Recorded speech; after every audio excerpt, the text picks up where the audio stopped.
So, you want to hear another spooky tale? Very well. This next story is The Doomed Sentry by C.B. Colby. There is a mystery in San Cristobal Harbor surrounding the haunted sentry box. There are many sentry boxes there, sticking out like thumbs along the walls. They are entered through narrow passages between the walls, and through the slit windows the lonely sentry can observe the sea and other approaches. But there is one sentry box that is never used anymore. It is below the main part of the fortress, and can be seen by looking down over the wall high above it. The coast runs west along it, and the grey bulk of Morro Castle, another fortress guarding the entrance to San Juan Harbor, looms in the distance. According to legend, many years ago, a sentry was sent to this box to keep watch out to sea. It was a lonely post, and none of the garrison wanted the job, but the man chosen could not disobey orders, and off he went, in spite of a premonition that he would not return.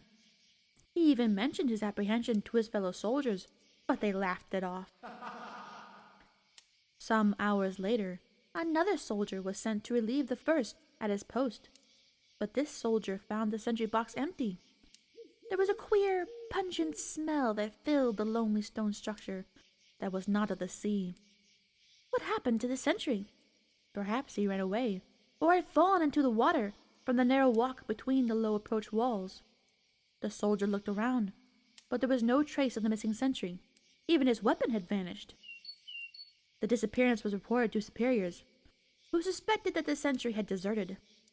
Wanting to keep an eye on the situation, an officer was charged with watching the sentry box from the wall above as the next soldier went on duty.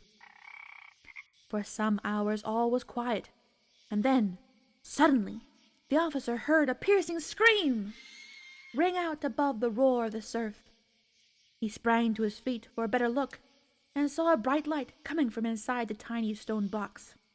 The light grew brighter and brighter until he could no longer look at it, and then it faded away as a huge cloud of smoke issued from the gun ports in the doorway of the little sentry box and drifted out to sea. Then all was still. The officer gathered together a band of men, and they hurried down the slope to the open door. Inside there was silence, for there was no one there.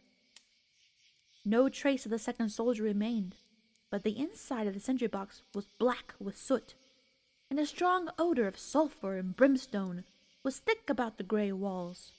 The men fled back to the fortress, and the haunted sentry box was never used again.